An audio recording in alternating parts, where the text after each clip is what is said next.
He was a nine-tailed demonic fox, which had the power to destroy mountains with a single swipe of its tail, could smash through the trees just as easily as one could breathe, and fueled with the desire to kill everything in its path while destroying all that stood in its way.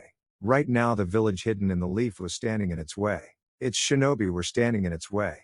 And the Yondaime Hokage of the leaf was standing in his way. With a child in his arms? The most powerful of demon lords saw this with anger, as he found this to be insulting to his demonic pride, and the very notion of a mere child having the power to defeat him was almost laughable if it wasn't so insulting to the fox. The Kyuubi wasn't looking to see something laughable at the moment, but rather destroy all that the people of the leaf held dear, and right now these two were a pretty good start. "Prepare to die, puny human," said Kyuubi, as he saw the Yondaime on the giant toad boss game Ubuntu, and saw the blonde-haired man look down at the blonde-haired boy with grave-looking eyes. "Forgive me, son, for what I must do. Forgive me, Naruto," said the Yondaime, as he now kissed his son right on the forehead, and began making seals to prepare the boy for a life of burden despite his wish to have the boy seen as a hero. The Yondaime was so caught up in this act of selflessness in sacrificing his own son, he failed to notice a man hiding in wait with interest in what was going to happen, and had some idea of what was about to happen. The figure's name was Zeon, a very powerful soldier commander of the Shinra Corporation, and at the moment out of his own world. Quite literally, Zeon didn't know how it happened, but it was clear that his What-I foes had done it to get rid of him in a more permanent fashion, and even then they failed miserably in trying to end his life. Still, the place he had landed was quite interesting unto itself, as the thriving life around him that was nature seemed to be in a mass abundance here unlike in Midgar back home, and while this had no form of influence on him, it seemed rather nice, in a strange creepy way. Fortunately for me, my would-be banishers didn't complete what they did, and I sense a means to return home. However, there is time to watch, and observe this little marvel of a moment, thought Zeon, as he watched with anticipation, and saw the blonde-haired man in robes call out something after finishing his hand signs to summon the one being that Zeon was not one to cross so lightly given his slightly weakened condition. Discretion was the better part of valor. Besides, it wasn't like the Shinigami wanted his soul at the moment, and judging by the way things were going, the boy was going to have quite the house guest. It wasn't long before the Kyuubi in all its defiance, however fruitless it was, fell to the stronger grip of the death god pulling it into the body of the little boy, and seeing the man make seals all along the child's body. Soon after doing so, the Shinigami left with its prize, a man's body now soulless for that very same reason, falling down on his back, and the cry of a child filled the night. Walking towards the crying child, Zeon knelt down, and examined the boy to find faint whisker-like birthmarks of all things on his face. Zeon suspected this was a side effect of such a sealing, which meant that the instant people came here, they would know what happened to the fox, and would know that it was still alive in the boy. Then the cold reality of humanity's true nature would settle in on things they do not truly understand and wish for the child to be killed if not have a life of misery. Even now Zeon could see this child had such potential inside of him, and even then it was apparent before the sealing of the fox. Now the child had godlike potential that would be stunted out of the fears of the village fearing a second coming of the fox that would be a self-fulfilling prophecy if they had their way of doing things. He couldn't allow that. Picking up the crying child, now remembering the blonde's name was simply Naruto, the soldier commander sensed people coming his way hearing the child's crying. With a quick sleeping spell, the boy was silenced if only for a time, and Zeon needed to find out how to get home while at the same time needing to stay away from these What-I carbon copies in the area coming this way. Vanishing quickly into the shadows, Zeon watched from a safe undetectable distance, as an aging man white robes now walking upon the battlefield of death, and had a look of sadness at the fall of his successor.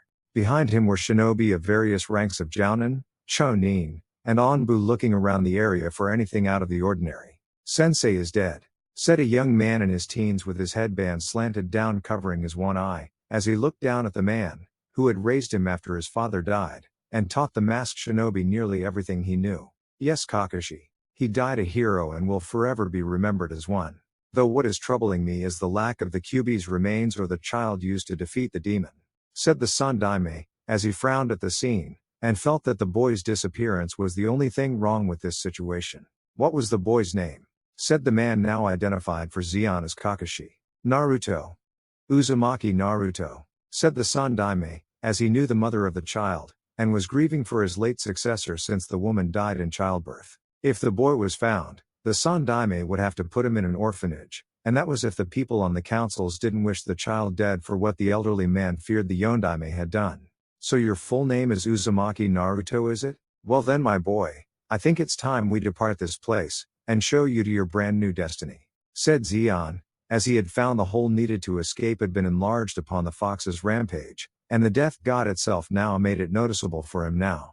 Zeon found himself smiling at the way this now empowered boy seemed to smile when he said that, and the soldier commander knew that Naruto was going to be one of the greatest among the soldier ranks of all time. 6 years later, Midgar, the Shinra Corporation. A single figure stood in the R&D laboratory with a calm look on his face, but like many people in the world hated waiting for someone, and even more so when this person was completely beneath his rank. This figure was tall, in his early 20s, had white long hair that went past his shoulders, a handsome face that made women swoon if not faint at the sight of him, and had powerful eyes that spoke of being a master of the battlefield. The man was Commander Sephiroth of Soldier under the employment of the Shinra Corporation. His predecessor, Commander Zeon, had passed away some 3 years prior, and in doing so gave the title of Commander to Sephiroth with all the privileges that came with it. Along with those privileges, were all the dirty secrets Zeon may have had, but for the deceased warrior of Soldier there were none to be found, which is why Sephiroth was wondering what it was that the twisted scientist Dr. Hojo had secretly contacted him for, and what it had to do with Commander Zeon's past. Commander Sephiroth, how good of you to show up at my lab on such short notice, said Hoji, as the man greeted the soldier commander with an eerie smile, and for some reason was not affected by hard stare the swordsman was giving the scientist. This better be of some importance to Soldier Dr. Hojo, or I will find someone to take your place regardless if they lack the expertise you do for creating your test subjects, said Sephiroth, as he meant it, and he knew that Dr. Hojo knew this too from the sudden pause in the man's face before it went back to smiling. Of course it is. Why would I ask you to come down here aside from the offbeat chance of forfeiting my life? Please follow me, said Dr. Hojo, as he led Sephiroth through his lab of experiments, test subjects, lab rats, etc. Your message mentioned this had something to do with the late Commander Zeon and the attempt to remove him from Midgar by the What-I, said Sephiroth, as he had read the report, but nothing ever came of it to suspect Zeon had done anything wrong, and that the place he was sent to was nothing to be concerned about. Yes. Since you took over for the man after his death 3 years ago, I felt I should inform you of something that was left out intentionally in his report, and told me to keep it a secret until now when it would be ready for you, said Dr. Hojo, as he opened the door to what he believed resided his greatest experiment to date, and his most profound project given to him by the late Commander Zeon. You sound quite proud of this little project of yours, Dr. Hojo. For your sake, it better be, or my blade will taste your blood, said Sephiroth, as this was not the first time he had threatened the man, and if things went well it would not be the last. Oh, I am quite proud of this test subject, Commander. Behold, my experiment in all his glory, and the greatness that I have done, said Dr. Hojo, as he revealed a naked boy in a tube floating in liquid, a breathing mask on his face. Nutritional IVs were connected to his body, and electronic goggles that were downloading information into the boy's brain. You brought me down here, for this? Said Sephiroth, as he was clearly unimpressed at the sight of this boy, and wondered if Dr. Hojo had finally succumbed to that of certain unnatural desires outside of making experiments. This is not just any ordinary boy, Commander Sephiroth. This boy was brought here by your predecessor after he witnessed the child being used to seal away a high-level spirit that in the hands of Shin-Ra will be able to one day surpass even you. It was kept secret up until this point because What-I would have learned of it before trying to infiltrate us to free the boy or kill him to make sure his progress never made it this far. The boy had been absorbing information at an astonishing rate. His power is incredible even without the beast sealed inside of him, and in the years to come will be unstoppable, said Dr. Hojo, as he looked ready to go into a mad scientist moment of laughter, and probably would have if the soldier commander wasn't there in the room with him. Perhaps, but I sense there is still some kind of flaw you have yet to remove from the child's person, and that is why I am here at your request, said Sephiroth, as he saw Dr. Hojo nod, and look down in shame at not being able to stamp out the pre-verbal weakness out of the boy. Regretfully, yes. My test subject of a specimen has had no form of interaction with the outside world. I do not know how he will interact with people or if he even can for that matter without the chance of him doing something that will be frowned upon by the Shin-Ra higher-ups. Since the specimen is supposed to be an agent of war, I thought the only one to teach him how to interact properly with those around him would be you, and to further develop his skills for battle. Said Dr. Hojo, as he saw Sephiroth look at him, and then at the boy floating in liquid. Has the experiment gone under the necessary injections? Said Sephiroth, as he referred to the Mako, and the seemingly mad yet still sane scientist nodded. Of course, I have done little to nothing that would hinder the growth of my most prized specimen. Said Dr. Hojo, as he motioned for Sephiroth to follow him to a recording of the battle simulation recordings that had been saved show proof in the potential this child held. I see. These results are most impressive. When you are done with him being here, call for me again, and I will take him out of here to begin his necessary training. Said Sephiroth, as he found himself looking at the boy, and what could only be considered a student in the art of battle in his eyes. Soon the name Uzumaki Naruto would be just as infamous as the name Sephiroth. 2 months later, Naruto had begun his training under Sephiroth without question, as he understood that the chain of command had changed from Dr. Hojo to the soldier commander to further his development, and that was the end of it in the mind of the 6-year-old. He was trained for the single purpose of ending the lives of others on the command of others with higher authority in the chain of command he was taught to follow. As Naruto learned to fight under Sephiroth, the boy had learned what weapon he preferred above all others, which strangely enough was that of a sword almost similar to that of Commander Sephiroth, and even the name of it Muramasa held a sense of kinship to Sephiroth's own Masamune. Within the 2 months of having the blade, Naruto took to swordsmanship like a fish did water, and proved to Sephiroth that Dr. Hojo's suspicions of the boy were indeed true. The vessel of the Kyuubi, which Dr. Hojo had told Sephiroth was a giant 9-tailed fox that Commander Zeon had seen that day 6 years ago, was indeed proving to be a great fighter, and was learning to interact with others one person at a time. Though many silently felt uneasy around the child than anything. While Sephiroth himself was cold with a hint of sliver humanity in him, the child he was training to one day surpass him was without so much as that, and felt that this was one experiment that Dr. Hojo could not top if it was a success. Though Naruto himself had at one point wondered if he would if not could surpass the soldier commander, as he had seen the man slice through an entire building with one strike before it fell to pieces, and the boy's mind computed it would take many years of training if not intense battles to be on equal footing of his teacher. Killing was another thing too that the boy thrived in, as Naruto had no problems with it due to Dr. Hojo's influence, and Sephiroth commanding him to take the life of people around him. By either magic or sword, Naruto was able to take life without guilt, and was gradually building up his kill count. 2 years later, why must we retrieve this person? His personality file indicates he is a disgrace to the way of soldier, said Kyuubi inside of Naruto, as he like Naruto had been molded by the Mako injected into the boy, and lost all sense of his previous self to this new path before him inside the child. The boy had long since been aware of Kyuubi inside of his body since he was 3 years old, with the demon fox curious as to how he got sealed into the boy, but as it stood soon after their meeting, the demonic animal knew working together with his vessel was better than the opposite, and aided the boy in his training. Simple. We are doing this simply because we were ordered to retrieve this person before he does something stupid in this place that would embarrass Shinra, thought Naruto, as he sighed at being in this section of Midgar, and at the local tavern named Safe Haven where people went to relax after a hard day on the job. Come on you chumps. Come on and face the great soldier of Shinra that is Zack Fair, said Zack, as he knocked a drunken man down already for taking up the challenge, and commanded some other patrons of the bar to try their luck.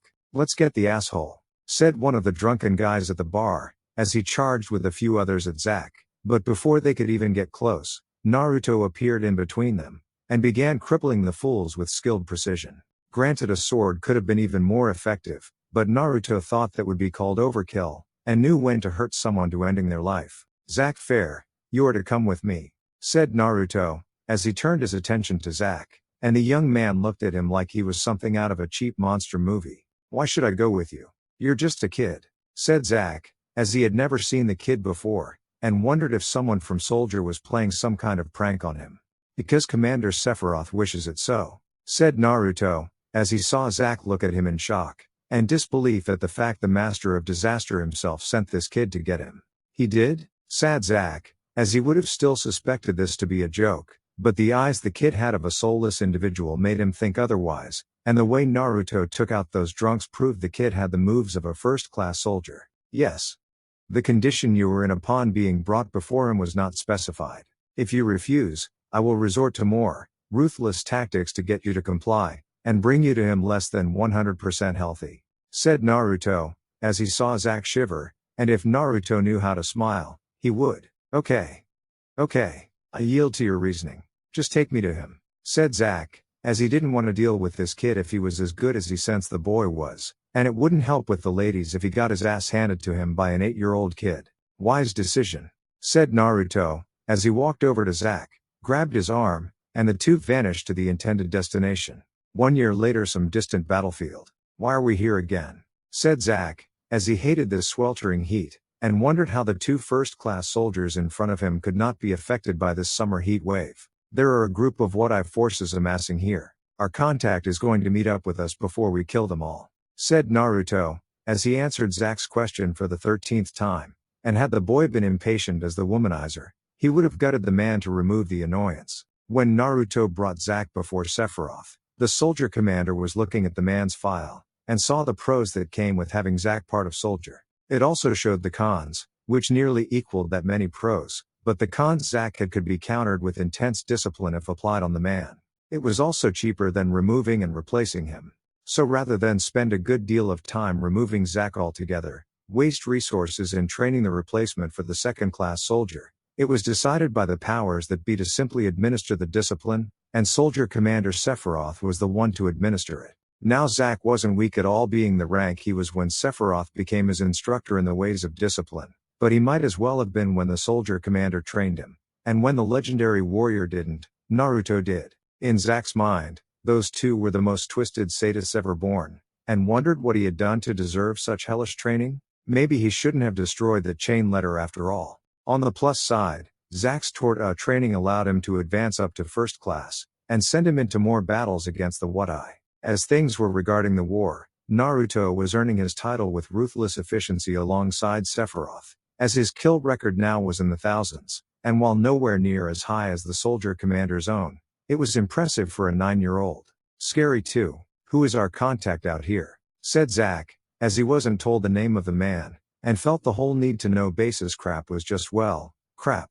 His name is Cloud Strife, a second-class soldier, but shows promise in being a first-class soldier all the same, and will most likely be promoted upon return to Midgar, said Naruto, as he had read man's file, and was pleased to know there was someone else in the world that had the same type of blonde spiky hair as him. Well, hopefully this Cloud guy has a sense of humor like me. Not like you, kid. I mean, honestly, when I said bite me, I didn't mean for you to actually bite me, and at least then not with the intent of taking my whole arm off, said Zack, as he seriously needed to teach Naruto the point of understanding humor, and not to literally do something that wasn't supposed to be taken seriously. It seemed the most logical choice in order to hurt you and effectively cripple you using my teeth, said Naruto, as his teeth had been enhanced by Kyuubi with them reaching a kind of feral appearance, and could be used like his sword or mana with deadly precision that a true warrior of the battlefield would come to understand.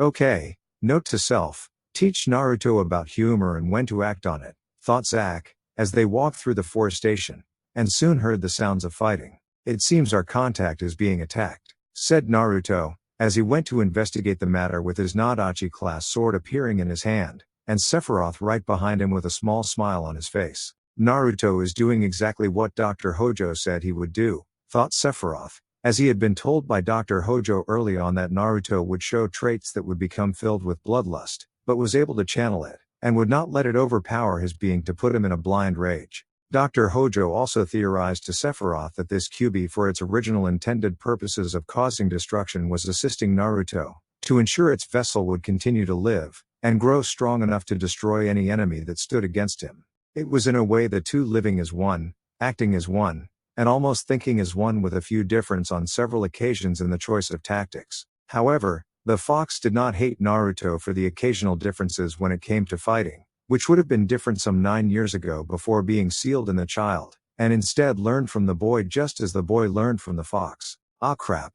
Well, at least this won't be boring, thought Zack, as he ran after the two, and soon found himself in the middle of an all-out slaughter. Cloud Strife was indeed strong like his file read, as he along with his entire squad had been ambushed by the largest force of what-I forces ever assembled to fight against a squad of soldiers, and while he himself was able to hold his own, his squad was not so fortunate. It was supposed to be a simple recon mission, which would require getting close to the enemy before reporting back to his superiors about what his squad saw, and hopefully go to the nearest bar for a drink. Then this happened, as the What-I had apparently sensed their mana signature, and had used hand signs to secretly coordinate to surround them all. Now here Cloud was fighting for his life, as he killed one What-I after another, and was finding the number of enemies to slowly overpowering.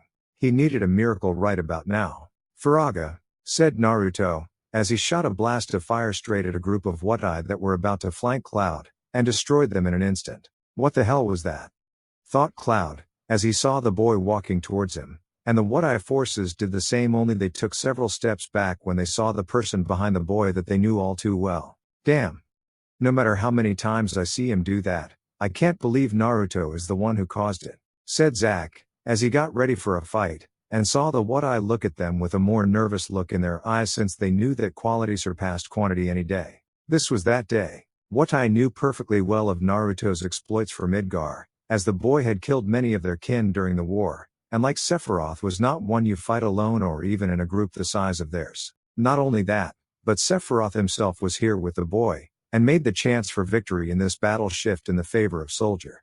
"Kill them all, Naruto. Show me just how much your skills have improved since I first started training you," said Sephiroth, as he had taken the invisible leash of his student, and let Naruto do what needed to be done. "Yes, Commander Sephiroth," said Naruto, as burst forward using his slowly growing ability to fly slightly in the air before gliding along the ground at the moment, since he was still young, and his wings had yet to gain the strength needed for full-fledged fight. By this point, the What-I forces began to flee back to much safer territory within What-I, but even when they did, Naruto was able to cut through a good portion of them with his sword. Those he missed, Naruto pursued through the trees, shooting spell after spell at his What-I foes while picking them off one by one until he was down to one final, an elusive What-I with his clothes indicating he was of a distinguished rank. "Be wary of this one.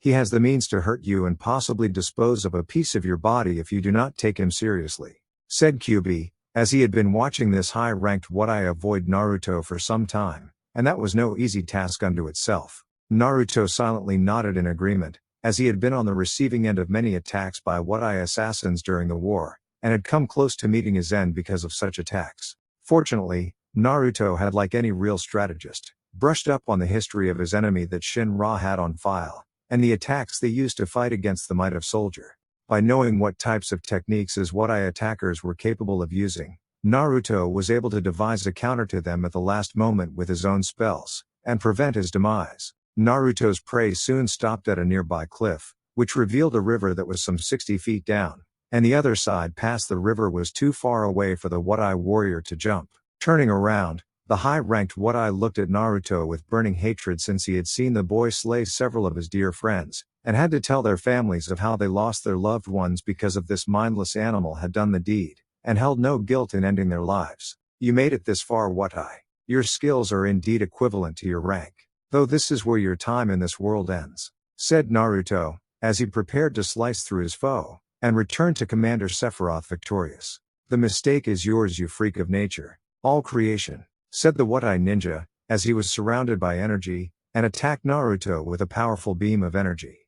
"Barrier," said Naruto, as he called upon his defense to protect himself, which was in the form of a crystallized shield, and took the attack the What-I shot at him before redirecting it back at the surprised man. The What-I ninja died quickly from his own attack, and his ashes blew instantly into the wind, with Naruto watching them fly away without so much as a feeling of guilt. Why should he? It wasn't like there was a reason to feel such an emotion.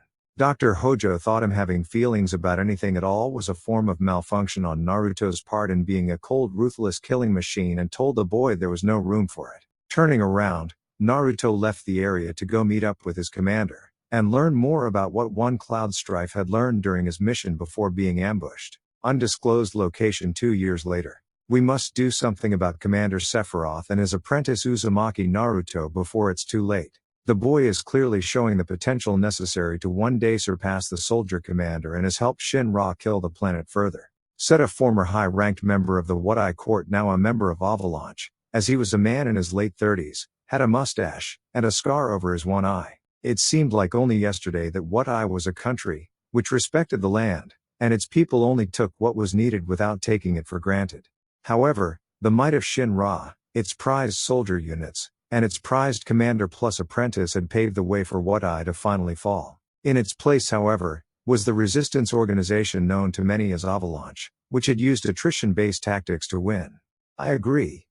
If things keep up the way they are, we will lose this war, and become slaves to Shinra long after they build their Mako reactors anywhere they want, said another man with his face being half burnt from a battle and had an eye patch over the eye of the side that was burned. There is a way, but it won't be easy, and it will require the sacrifice of many of our warriors if we are to succeed, said the leader of Avalanche, and saw that they were all ready to do their part to stop Naruto before focusing on Sephiroth. What is the plan?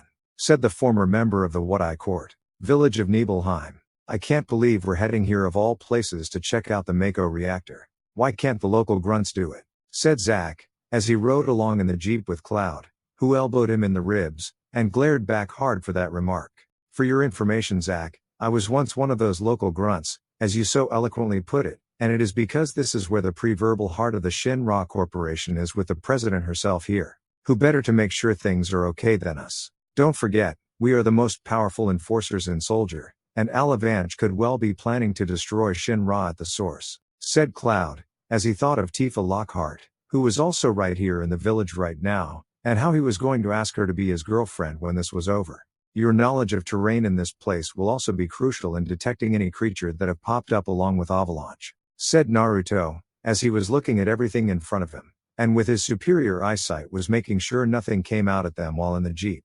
That too, said Cloud, as he wasn't looking at things from that point of view. Really? Sure that it's not to see that girl you've been writing about in your diary? Atifa Lakahe, said Zack, as he put in a headlock by an angry Cloud, and was chalking the life out of the dark-haired soldier. WHO said you could read my diary? Yelled Cloud and began pounding his fist into Zack's skull. Ow. No one did. Ow. I'm sorry. Ow. Naruto, call off your older brother here. Ow. Said Zack, as he struggled to get out of the painful grip of Cloud's arm and fists while Naruto turned his head slightly so part of his left eye could see them. In truth, the time that went by interacting between Zack and Cloud had done wonders for the youngest soldier, since they had helped the boy warm up a bit, if only by the smallest percentage, while explaining several things to the blonde. Zack, while older than Naruto in terms of age, acted more like the little annoying brother that got on people's nerves, and Cloud acted like the older, more responsible brother with the occasional need to cause mischief every so often. As for Naruto himself, it was clear he had the maturity of all the seriousness of an older sibling wrapped up in a drill sergeant's uniform, which in this case was similar to Sephiroth's own, plus a special robes discovered while in Wadai before the end of the war known as the Advent, and could, according to Dr. Hojo upon further inspection, reduce the power of any elemental attack. Zack thought and told Naruto it made him look like a Jedi or Sith from one of the Star Wars movies he saw before Cloud slugged in the face for being stupid. We're here.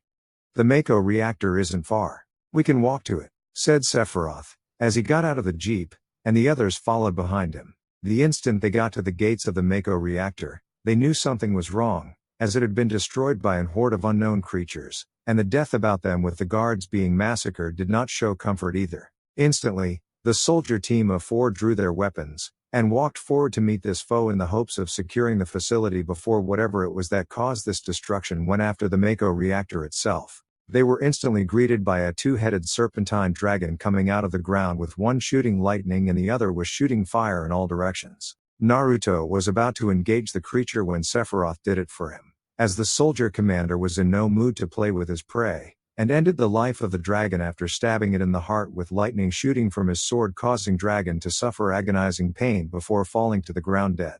To be sure, Naruto stabbed both dragon heads dead center in the skull, and followed his teacher further in with the other 2 picking up the rear. According to Kyuubi, that was no ordinary beast, Commander Sephiroth, and the fox along with myself suspect a trap is being laid out for us, said Naruto, as he saw the man look at him from the corner of his green eyes that danced with an unnatural light in them. I agree. Cloud, you are with me, and Zack will follow you. Naruto.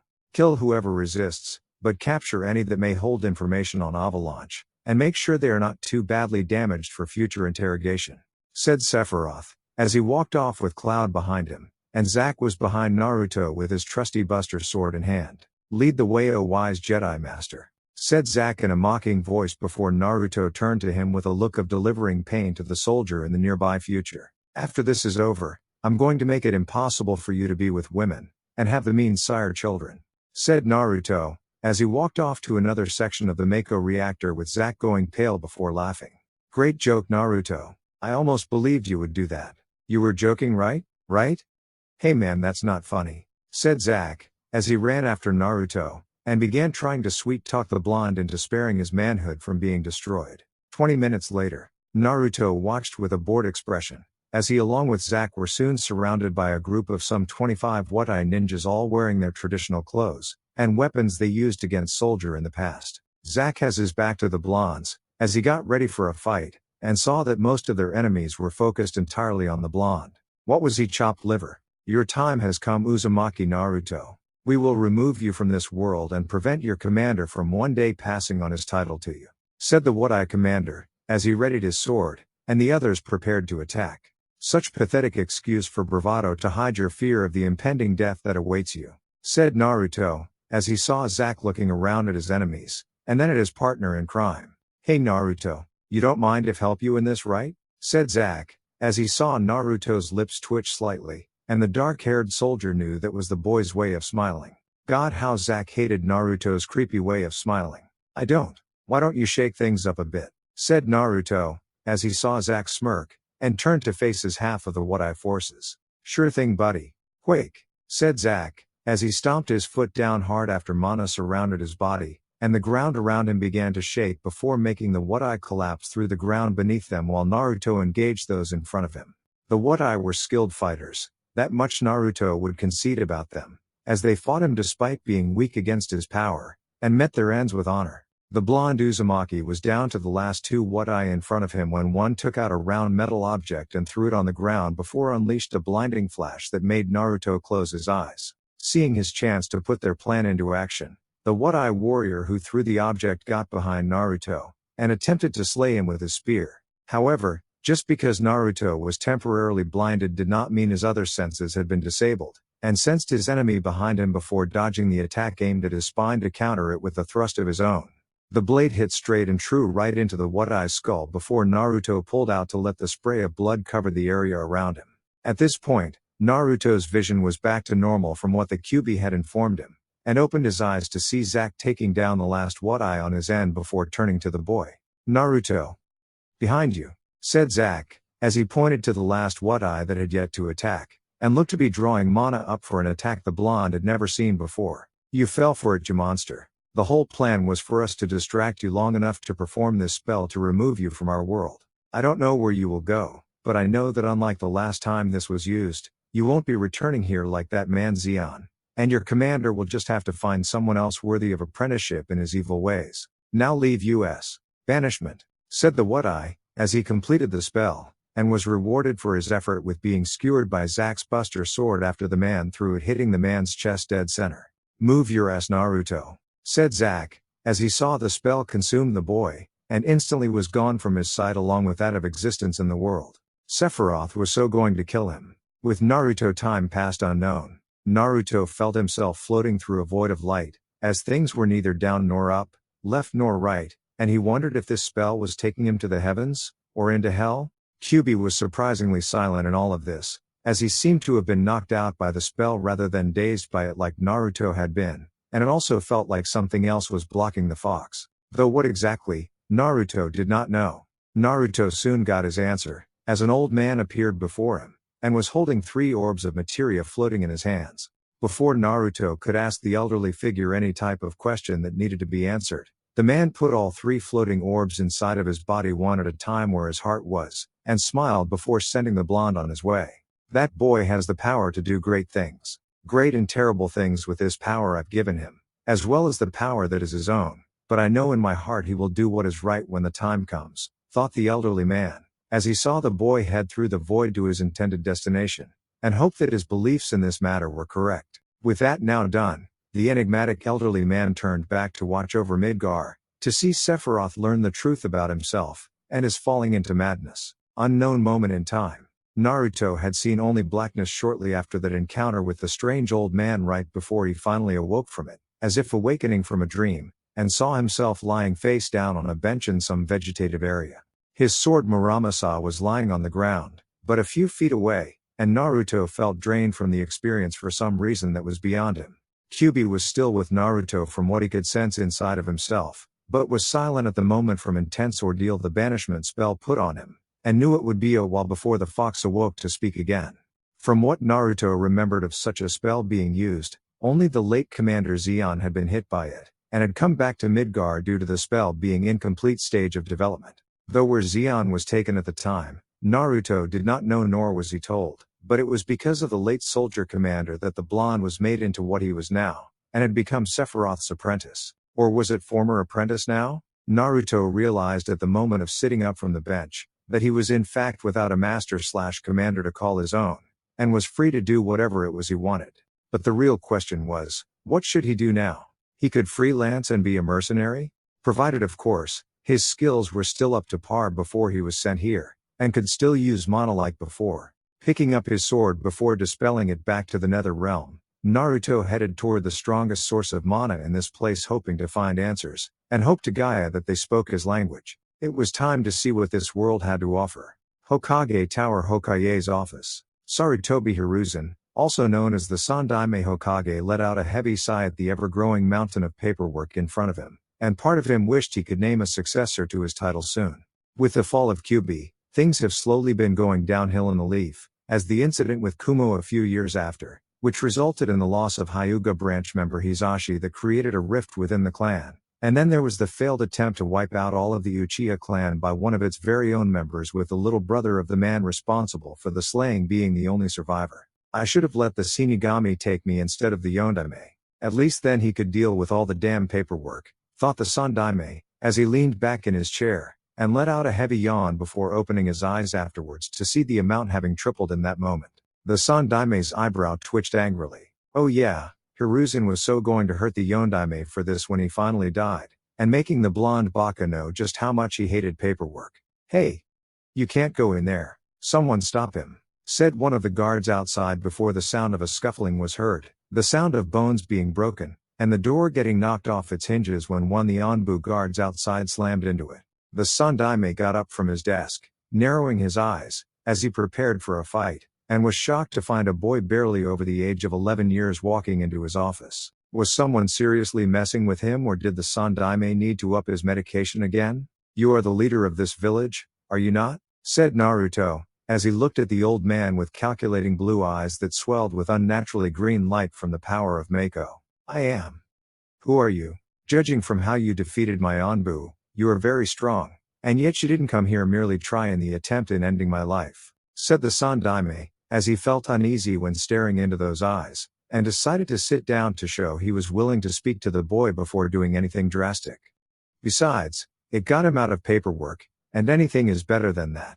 I will tell you, provided what is spoken here, stays here within this room, and you assist me while I am in this world, said Naruto, as he saw the Sandaime narrow his eyes at his choice of words, and sensed the man was suspicious of him because of it. That can be arranged. Do please sit down and we can begin, said the Sandaime, as he waved off the shinobi that came into the room, and waited for them to fix the door before looking at Naruto to tell him everything. Konoha. Some time later, Naruto walked into his new home of the apartment the Sandaime had given him, as he had become the Hokage's secret weapon, though the old man said partner, and would be given special top-secret missions that would be for the good of Konoha. Naruto of course had accepted, which happened after some form of negotiation was done to ensure that both parties benefited from such a deal. Naruto of course would be paid handsomely for completing his missions, which he would do solo to keep as many higher-ups within the village in the dark about his existence, and would keep whatever bounties he got from missing nins he killed. It was the same for enemy shinobi from other countries too. In addition, Naruto was given access to the Sandaime's library to learn about the world he was in, and the techniques these shinobi in this world use called jutsus to further help survive in the world. Knowledge was indeed power. The Sandaime was in possession of the knowledge that Naruto had told him, though the old man knew there was more to it than Naruto being a soldier from another world via another dimension named Midgar, and he knew better than to force it. The old Hokage had decided to let the boy keep a few secrets to himself at the moment, since asking too much of the blonde could backfire. Still, the Sandaime knew more than Naruto suspected, as the name of the boy was enough for the old man to realize who this child was, and decided to also let that knowledge stay with him. After the Yondaime gave his life years ago, the councils had been quite adamant to know what happened to the Kyuubi, as they had been told that the fox had been sealed away in a child, and there were some people among the councils who believed the child did not die with the fox. Fortunately, there was no proof to back up such empty, at the time, fears aside from the supposed cries of an infant in the area that night, and after finding no child in the area, it was believed that the cries were people's ears playing tricks on them. "This world is in for a big surprise when it is introduced to the new angel of death," said Naruto more to himself than the Kyuubi, as he walked around his apartment home, and found the bedroom before sitting down in it to sleep. Naruto was currently sitting on the head of the Yondaime that was one of 4 heads that was the Hokage monument in deep meditation. The now former soldier of Midgar found himself a year into his life within Konoha, and already his life was getting pretty interesting. The young blonde had kept to the shadows, as he originally planned to do while staying in the Leaf, and at the request of the Hokage examined the academy to see what he thought of their shinobi training. Naruto spent one day watching the kids around his age training and instantly reported to the Hokage, then next day stating he was unimpressed. Naruto had always been one to be analytical in his work, whether it was on the battlefield or reading people through the advancements of psychology that very few could even comprehend. As for the academy itself, it was going through the basics of things that children need to know growing up, and that was fine to learn. However, as the years progressed, Naruto saw that the teachers seemed to pamper the kids, telling them the history of the Leaf, and some other minor things about being a shinobi. They didn't specify what it meant to go into enemy territory to complete a mission and to possibly be captured by the enemy that would try to break them in various ways to get them to talk. The academy covered the basics for Jinan, which was easy enough to learn in the blonde's mind, and then expect the Jounin to pick up the slack later on. The only Jounin capable of that, it seemed, was some weird guy in green spandex shouting on about flames of youth, and even then that was a sight Naruto didn't need to see. However, what really upset Naruto, if he even could express it, the most was the Uchiha fangirls that had swarmed the academy, and were trying, as well as failing, to impress the only remaining Uchiha in the Leaf. Naruto had never actually seen a female within the soldier ranks of Midgar, but did not believe them to be the weaker gender, and there were several female Wutai warriors he had encountered in his time to disprove the sexiest theory some people still had. In fact, some Wutai women were much stronger than their male counterparts, and clearly showed war was not entirely a man's world. In the Leaf, Naruto found that to be the case too, and yet he wondered why the Sandaime allowed so many weak girls enter the academy. The very attempt at being the future bonded mate of a boy from a high-class clan, who Naruto noticed had shown no interest in them at all, was foolish, and needed to be dealt with soon. "Doing your daily ritual, I see," said Kakashi, as he saw the young boy sitting legs crossed in his meditation, and focusing his power through his body. Kakashi had been summoned 2 weeks after Naruto's arrival to the Leaf by the Sandaime to his office in order to inform the son of the White Fang about a potential prodigy that needed to be tested. Kakashi was intrigued at being given such an offer, since prodigies within Konoha had so much potential to do things others could not, but at the same time he was concerned that this one would be like the others, and have a lust for power that when they got older became the village's worst enemies. However, Naruto seemed to lack that lust for power look, and was quite calm if not cold, with blue eyes that swirled with green energy that made him cautious of the boy all the same. Still, the Sandaime made the request, which the one I wasn't going to refuse, and hoped to teach Naruto a thing or two about Konoha shinobi. In the end, however, it was Kakashi who learned a thing or two about Naruto, and one simple fact that was beaten quite literally into him that day they sparred. Naruto could hurt you. He could hurt you a lot. They had entered a training ground that was restricted mostly to Anbu, but wasn't being used for the day, and decided to have Naruto be tested there. At first, Kakashi was able to keep Naruto at bay since the boy was still young, and lacked the speed the much more experienced Jounin had. The boy wasn't slow per se, as Naruto had a speed that was easily mid-Chunin, but he might as well have been compared to Kakashi's speed, and the fight would have ended sooner had Naruto not used 2 things against him. The boy's apparent magic for one, and the near Tsunade level strength that broke nearly all of the Jounin's bones upon impact being number 2. Naruto had instantly come to the conclusion from the beginning of the spar that his speed was no match for Kakashi's and decided to counter it. Just when Kakashi was about to end the spar, Naruto called upon the time-altering spell known in Midgar as Sloga, and upon using it made his opponent, to the Jounin's horror, an easy target to hit. When it was finally over, Naruto was the victor, standing over a body imprint of a crater that Kakashi was currently occupying, and the Jounin's one natural eye rolled up in the back of his head. However, to show that he wasn't completely cruel in destroying the now decimated Jounin with his fists, Naruto was able to take Kakashi to the hospital, and told them the severity of the man's injuries before leaving. After Kakashi got out of the hospital, which was a full-body cast while in a wheelchair, he spoke to the Sandaime about Naruto's abilities, and how the boy's strength could rival Tsunade's own when hitting something. What was possibly even worse, for the young boy's enemies, was the blonde didn't use chakra at all in doing it. The boy had hit the Jounin with muscles that shouldn't even exist within the human body, as far as they knew, and used a time-altering power that made Kakashi move slower than a half-dead turtle. The bottom line that Kakashi gave for the old Sandaime was this: whoever Naruto was employed to would wield a force of nature that had unlimited potential. Quite literally, the old Hokage nearly choked on his pipe at that statement. Yes. Is that a problem, Kakashi-san? Your own ritual of reading that orange book seems to cause quite an unpleasant stir among the female populace that is not healthy for you if continued. And yet you don't stop reading? Said Naruto, as he opened his eyes, got off the earthly floor, and looked at Kakashi with ice-cold eyes. Touché. Though everyone is a critic about something, Naruto-kun, said Kakashi, as he had told Naruto about the choice of suffixes at the end of people's names, and what they meant depending on how one used them in a sentence. Some more than others apparently. Is there a reason why you are here to visit me? Said Naruto, as the two had become acquaintances over the course of the year since his arrival to the Leaf, and on more than one occasion asked the other for advice. I just thought I'd let you know, I will be taking on another Junon team this year, and you won't see me around the village so much, said Kakashi, as he had explained to Naruto about the Junon teams, and how Jounin became sensized to 3-man teams for every kid that graduated before giving them the real test. I see. Who among the so-called potentials do you have to test? Said Naruto, as he had seen some kids worthy of being shinobi of the Leaf, and were most likely among clan-related families with maybe a few normal kids provided they trained to the point of dying from exhaustion. As usual, the teams are put together with the best, worst, and middle students among the graduates. This year, my team will consist of Uchiha Sasuke, Haruno Sakura, and a boy named Sai, though his last name was never told. The last one is a special case since he was requested into the academy by Danzo, but his grades are not the worst, and the two councils agreed that he should be paired with Sasuke to help the Uchiha get stronger.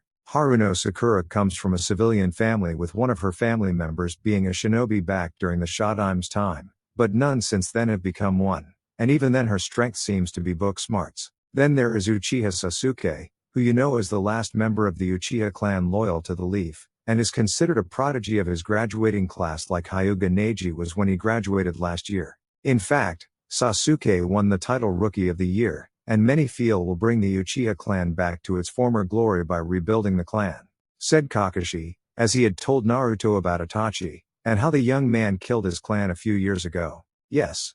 Though I would be cautious of Sasuke if I were you, Kakashi-san. The spoiling of a single child can lead to a growing form of arrogance with the said child. Unless his ego is constantly fed, I sense the Uchiha will betray the village for someone else, who can feed it more than the Leaf, and that one day could be a problem, said Naruto, as the hidden threat behind his words were clear as day to Kakashi about Sasuke's future behavior, and how Naruto would kill the Uchiha should the boy decide to betray the village. I'll try to keep him check. The councils want me to work with him the most if the team passes my test so he can develop his Sharingan to its full potential, said Kakashi, as he had been ordered by the councils to pass the team regardless, and focus on the Uchiha right after, since the Sharingan was the highest priority in their minds. I'm sure they will pass your test using teamwork, though the chance of them succeeding is still in the minority given how the Uchiha will not work with anyone. Haruno seems to be another fangirl like the others and the most devoted one at that. The boy Sai may be the means for the team to pass your test, but I could be wrong about that, and the only way to see what happens is to observe them, said Naruto, as he got off the ground, and began levitating off the ground much to the nervousness of Kakashi. Magic or not, man was not meant to fly unless they had wings, and right now Kakashi did not see wings on Naruto. I take it you will be watching my team? Said Kakashi, as he saw the now hooded boy nod, and a look on his face that spoke of possibly finding some form of mild remote amusement in seeing his Junon team try to pass. Yes.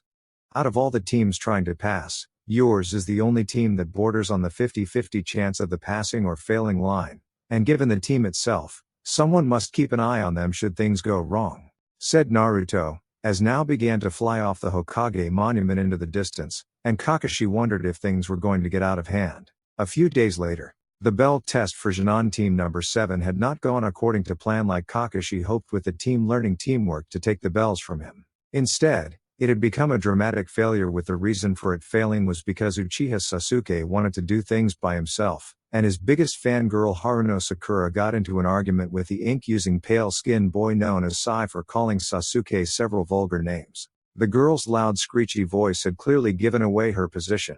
Pink hair aside, and gave Kakashi the means to take the two out before going after the Uchiha. Sasuke had tried to get one of the bells himself, even getting a chance to touch one, which was impressive in itself, but ultimately futile in the end, and was reduced to look like a headless body with the actual form of the Uchiha below the neck being stuck in the earth. And this was in the beginning of the test, with several more hours to go. In that end, however, Sai had managed to work, involuntarily mind you, with Sasuke to form some kind of teamwork in the attempt of getting Kakashi's bells, but failed in the end, with Sasuke being tied to the wooden post, and the other two were told not to feed him. However, Sakura, being the loyal fangirl that she was, couldn't stand by and let her beloved starve after trying hard to get the bells himself. It was ironic that it was Sakura's fangirl-like tendencies which proved to help Team 7 pass Kakashi's bell test, despite the fact that it was clear Sasuke didn't really care about the idea of using teamwork to get stronger, and for the moment just acted like he was listening to it. Sai was writing things down, though if he was really writing it down, or drawing something to pass the time, was unknown.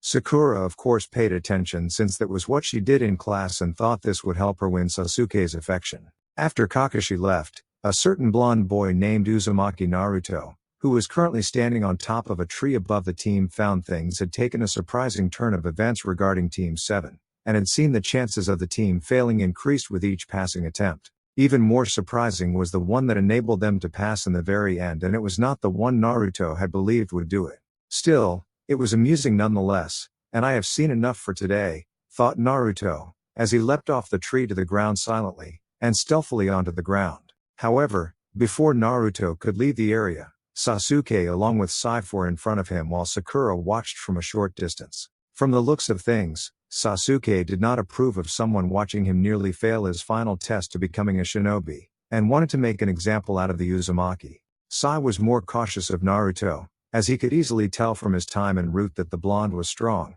and to strike out against him would be foolish.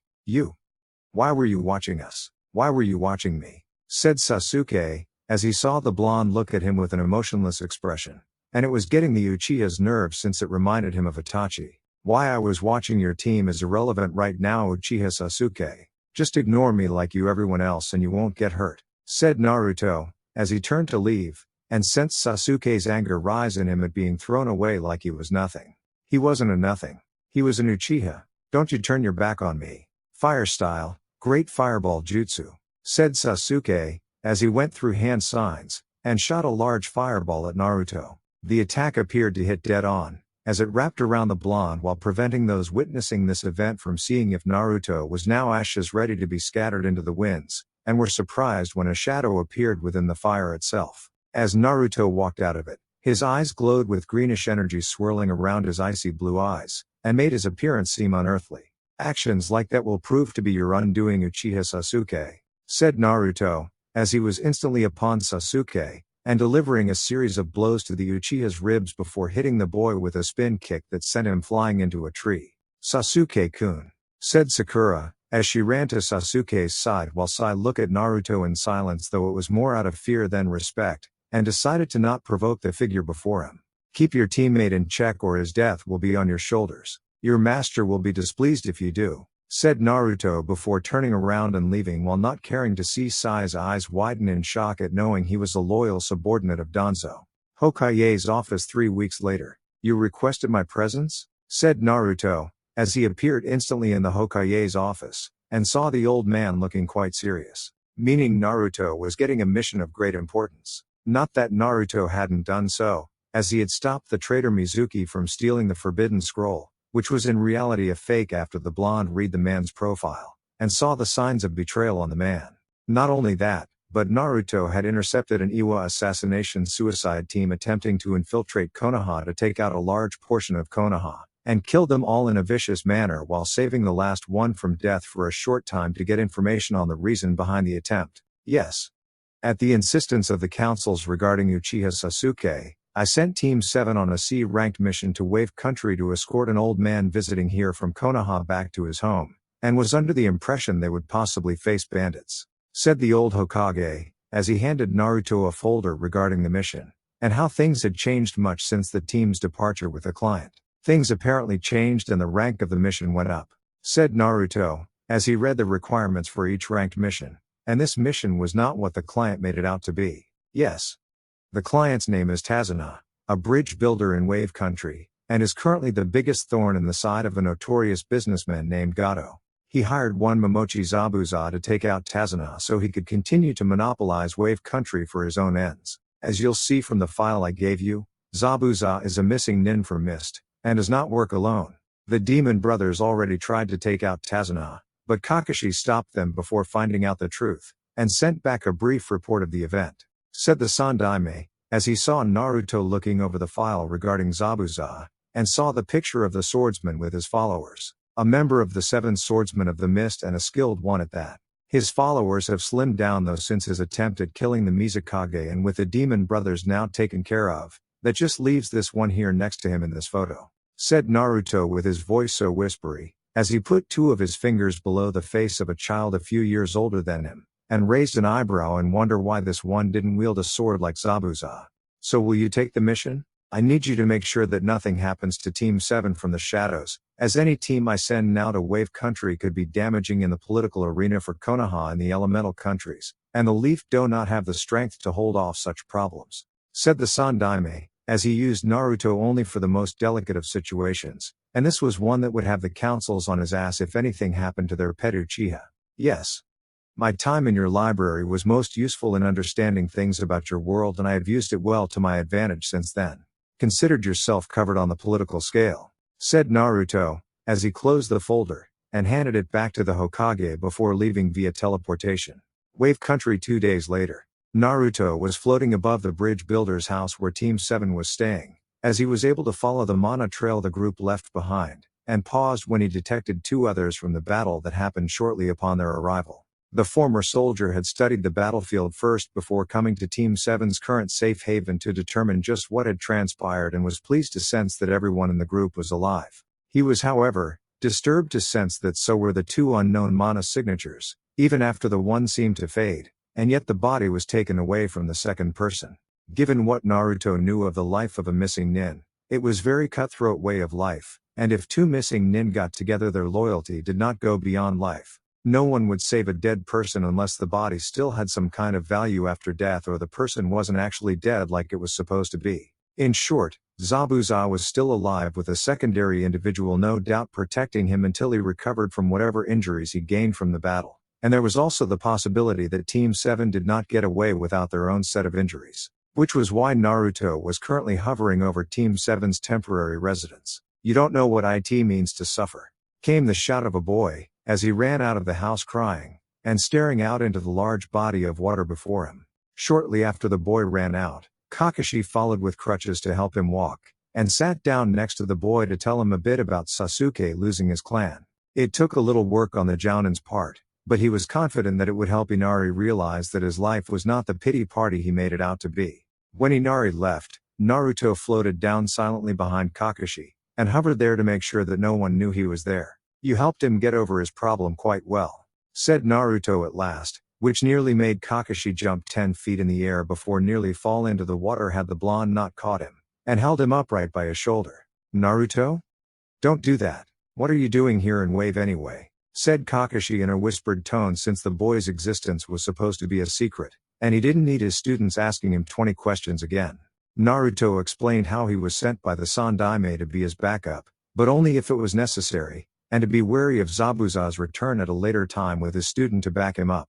Kakashi suspected that was the case given how the Hunter Nin had left to destroy the body rather than destroy it right there in front of them, and had his team do some chakra control exercises to help them later. I also advise you to be wary of Gato. While not physically empowered, He does have with him an army of thugs to make up for it, and is not to be ignored during the battle that is fast approaching," said Naruto, as he saw Kakashi nod at his advice, and began to walk back inside the house with his usual happy masked face on. The next morning in a nearby forest, Naruto found it strange that despite living in decent barrack dwellings of a soldier since his birth before later living in the decent-sized apartment, he would find the forest vegetation around him was quite nice, and surprisingly comforting.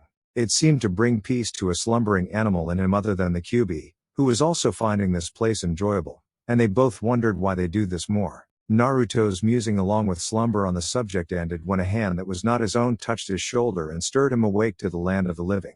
When his eyes opened, Naruto saw a girl a few years older than him with long flowing black hair with brown eyes, and was wearing a pink kimono dress. "Hello there, are you all right? You shouldn't be sleeping out here at night when the temperature drops. You could catch a horrible cold," said the girl, as she smiled at him with a gentle smile, and looked into his eyes. It was then that the girl froze at what the eyes told her about him.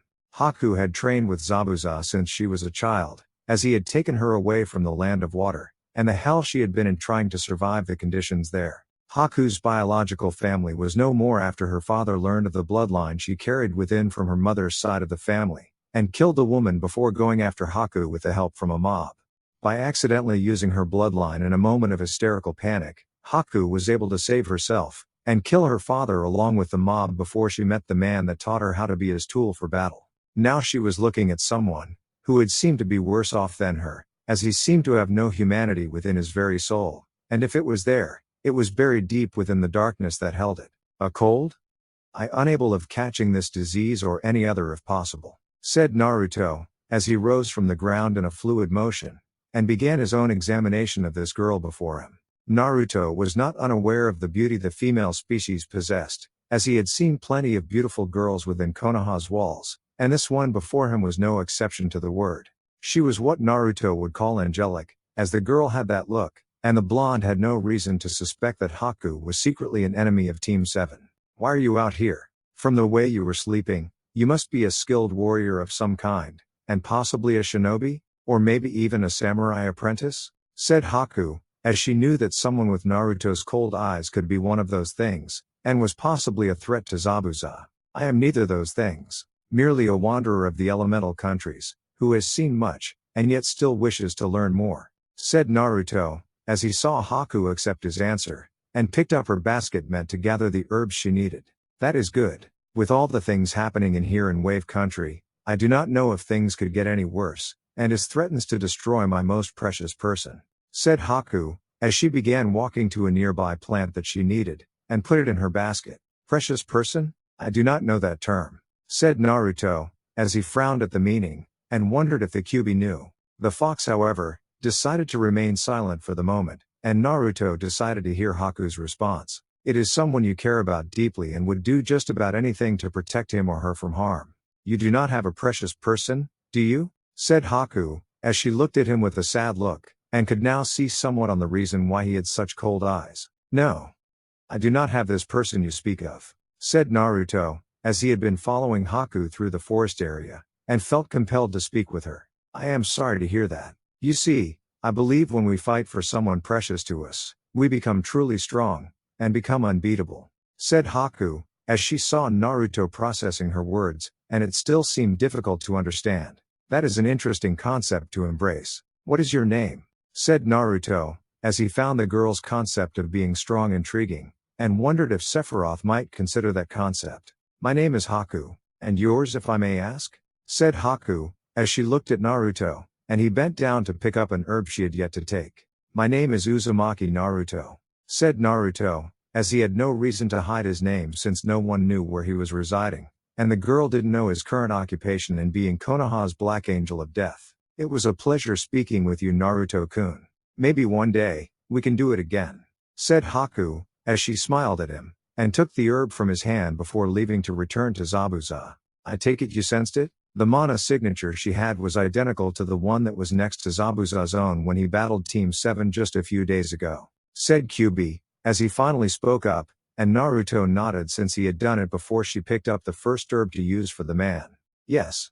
She is the one that is with Momochi Zabuza. It's strange though, she has no desire to kill, yet she has been with him for some time, and was taught the arts needed to take a life, thought Naruto, as he saw Haku was masking her potential well, and suspected no one knew that she was helping Zabuza escape the Hunter Nin's of Mist. You are right. However, we cannot let our guard down with Haku, as I sense she is quite dangerous though she hides it well, and should not be underestimated, said Kyuubi in a calm voice, as he knew that Naruto was experiencing things that Sephiroth, or the others had yet to explain to him.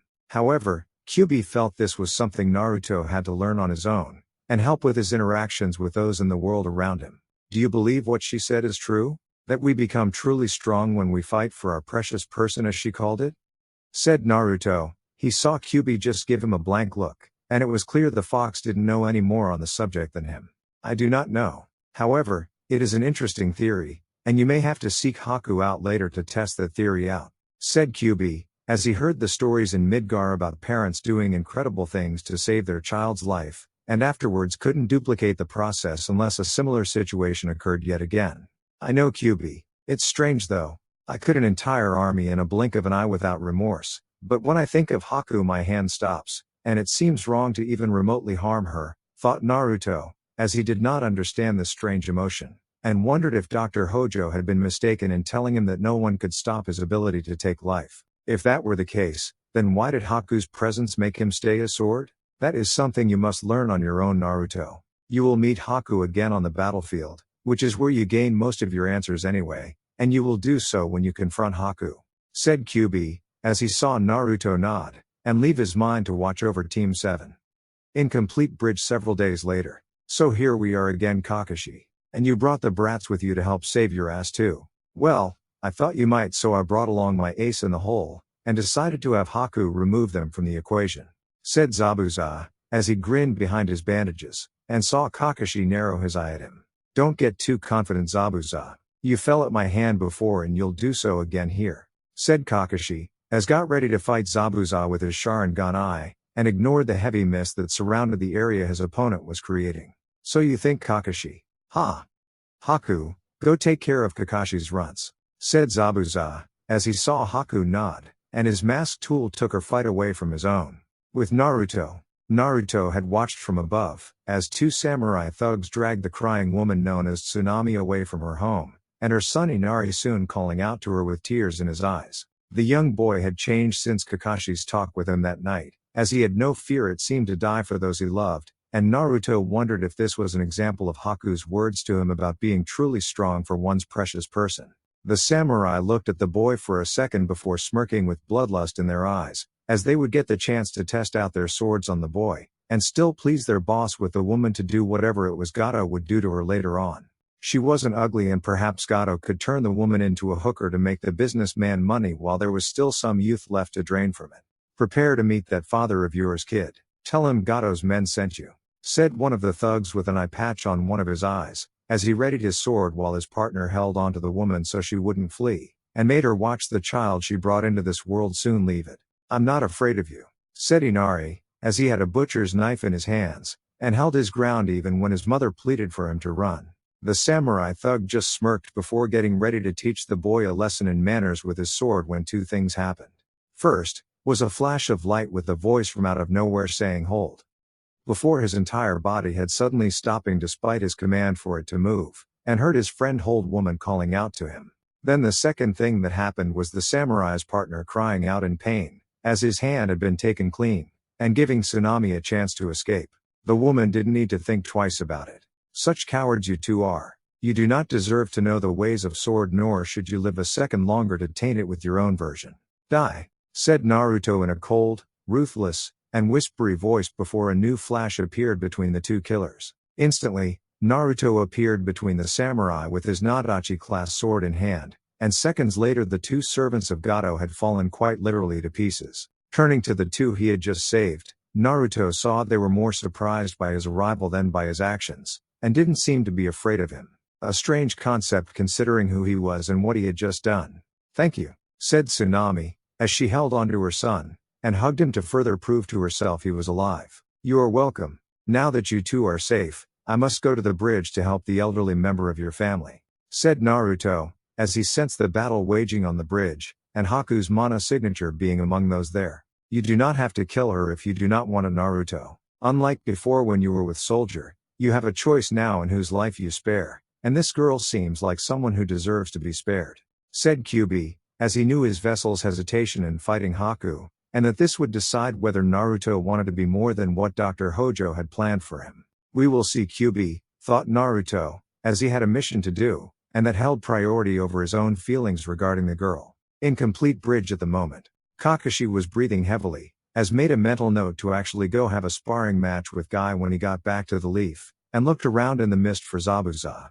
His Sharingan for the first time in Kakashi's recent memory had failed the Jounin, as he could not detect Zabuza due to the climate he was in, and was concerned about his students losing to Zabuza's apprentice. This mist is thicker than last time we fought. He's hiding in it and waiting for me to make a mistake so he can chop me in half with that sword of his, thought Kakashi, as he had to use his other senses to keep up with the demon of the mist, and to make sure his students were in one piece.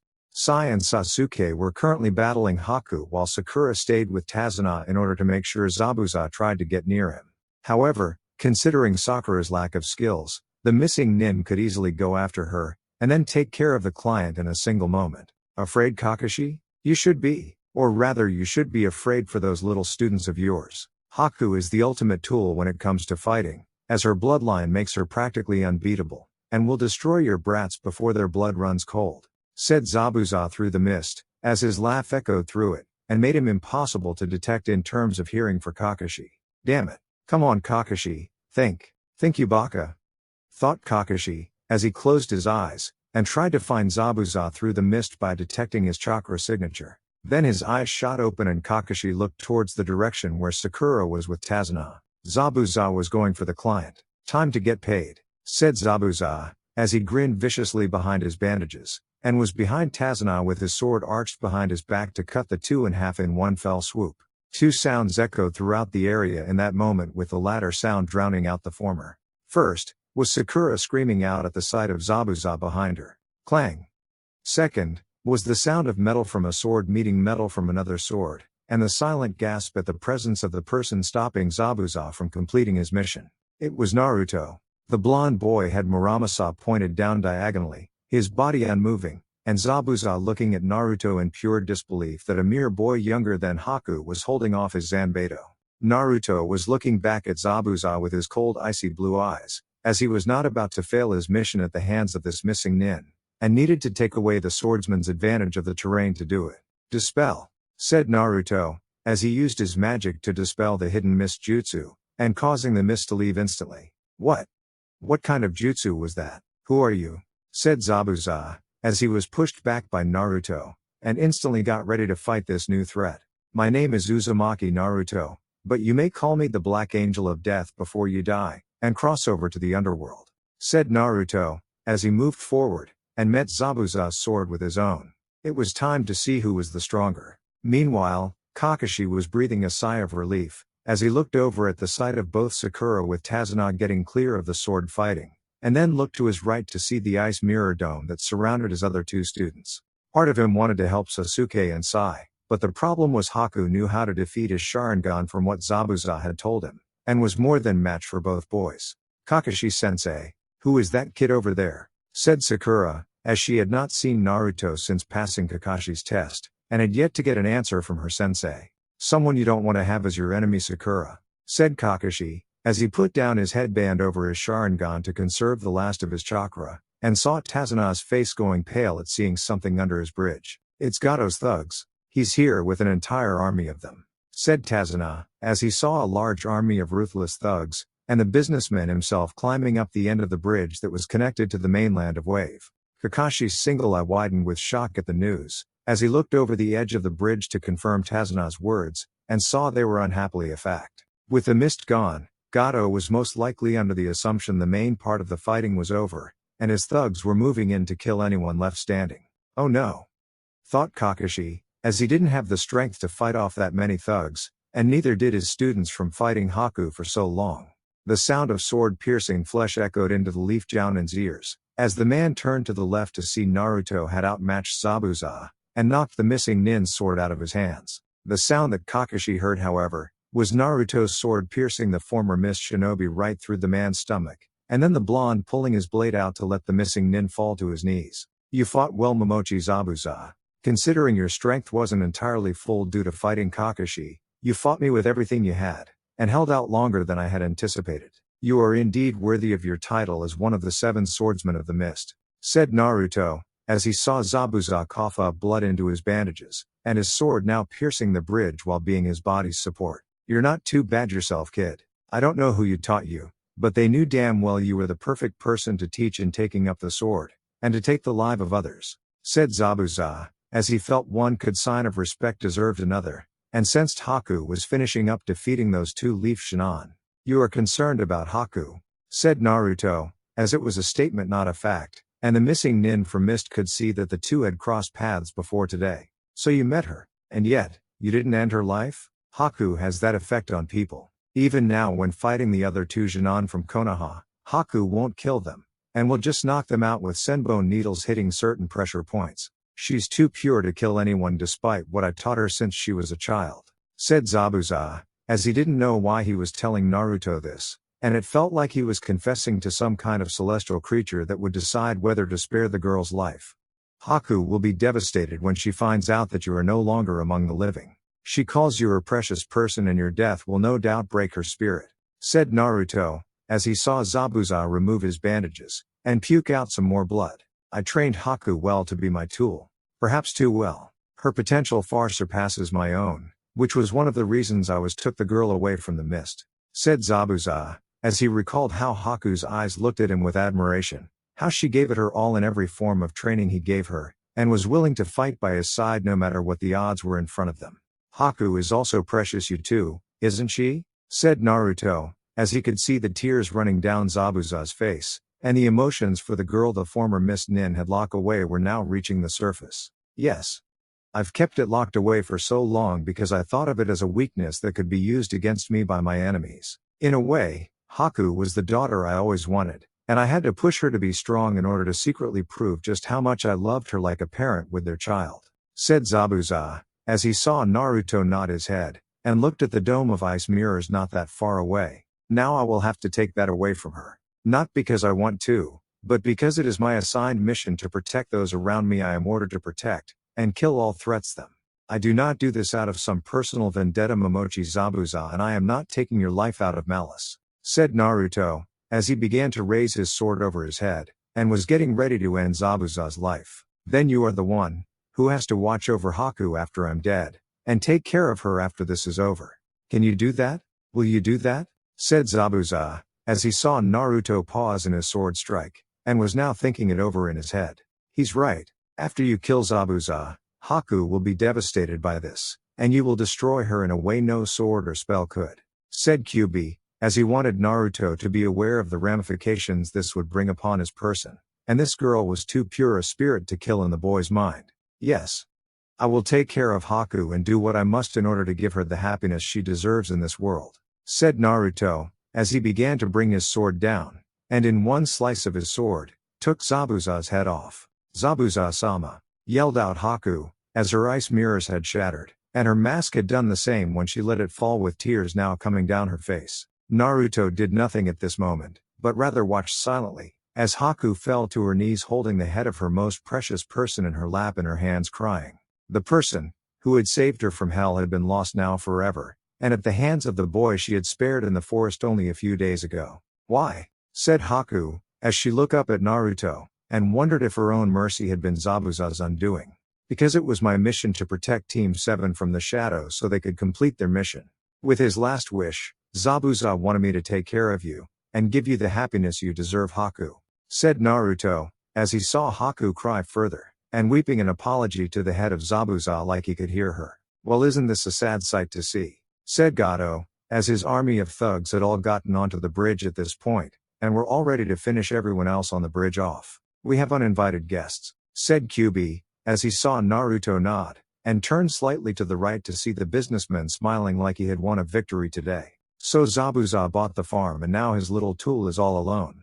No matter, I wasn't going to pay him since missing Nin are such a pain in the ass to manage anyway, though I'm sure I can get the little slut could work for me in one of my brothels, and help make me some money. Maybe even the pink-haired girl after some proper tuning could be on too and have them both rake in some cash," said Gato, as he grinned at putting the girls to work, and maybe even have Zabuza's tool be of use to him in his bed after some proper training that he would place her in. "We don't have the strength to fight them all, as Sakura is too frail still, and the others are out of it. Thanks to Haku. The old man will be killed instantly, as will I most likely, and Haku doesn't seem to have the willpower right now considering she lost Zabuza," thought Kakashi, as he looked at everyone, and then saw Naruto turn fully around before walking towards Gato with his sword almost touching the ground. "You've got some big balls, kid. You think you can take all of my guys here on? After what happened here, I'm willing to bet that you don't have the strength to lift that sword of yours, and even I could take you out before going after that bitch over there that broke my arm," said Gato, as he was looking forward to teaching Haku a lesson in manners, and breaking what was left her spirit. "If you're betting your life along with the lives of your employees behind you, then you gotta have lost the bet, and must pay up to losing, with your life," said Naruto, as he had stopped some 20 feet in front of the large army the businessman had assembled, and now pointing his sword at them. "What? Pay up? Ha! I don't pay up to snot-nosed kids like you.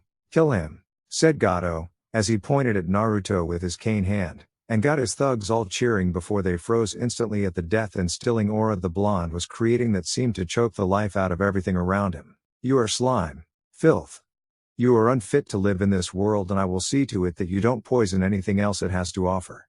"Thundera," said Naruto, as he called out his spell, and the heavens above heard him with the dark storm clouds appearing in the sky before lightning struck the group before the blonde with the wrath of an angry god. The mob of thugs screamed out in pain, as their bodies were disintegrated into nothing, and only crater from the intense lightning blast was able to produce. With the fighting now officially over, Naruto put his sword away before turning to the stunned group of people behind him, but ignored most of them, and settled for the one that mattered most right now. "Haku. He's really gone. Zabuza-sama is really gone," said Haku, as her voice was hollow now, and looked up at Naruto with eyes overflowing with tears. "He fought like a true swordsman, Haku. You would be proud of him, as he was of you, and together we will give Zabuza the burial he deserves," said Naruto, as he stretched out his hand, and Haku looked at it before taking it to lift her off the ground. "And what happens after that?" said Haku, as she had nowhere to go, and was afraid that Hunter Nin from Mist would seek her out for the bloodline she possessed. "Zabuza wanted you to come with me, Haku. He entrusted me to give you a life where you could happy, and I know just the place where your bloodline won't be a negative issue," said Naruto, as he did something that shocked Haku, and made her blush a healthy shade of red. Naruto smiled. Well, it wasn't a full-fledged smile, more of smirk really, but by Naruto's standards it was a smile, and it was good enough for Haku. "Then I will trust Zabuza-sama's judgment and go with you, my new master," said Haku, as she went over to Zabuza's body with Naruto, and used her powers to freeze the body once she put the head back in place. Unknown location in wave sometime later. Naruto watched, as Haku placed the sword down into the earth to mark Zabuza's grave in wave country in a private secluded place near Tazuna's home, and held onto the giant sword a second longer. There was sadness in the girl's eyes, as the full realization had set in for Haku, and said a silent goodbye to the man who raised her before standing face to face with Naruto. "I am ready, Naruto-sama. I am your tool now for you to use in whatever way you see fit," said Haku, as bowed her head to him, and was surprised that he raised it with a gentle yet firm hand. "You are not a tool, Haku-san. You are a person, and I will do what I must to make you see that," said Naruto, as he saw Haku's eyes brighten a bit, and then hugged him in a warm embrace while new tears flowed out of her. Only now they were tears of joy. "Then I will do the same for you, Naruto-sama. I will help you become more of a person too," said Haku, as she saw the soul that was locked away by some unknown force, and vowed to help Naruto like he was doing for her. "Then let's go home," said Naruto, as he held her in the embrace, and the two began to fly into the air before they disappeared like they had never there. Things kept getting interesting for Uzumaki Naruto. Until next time, peace.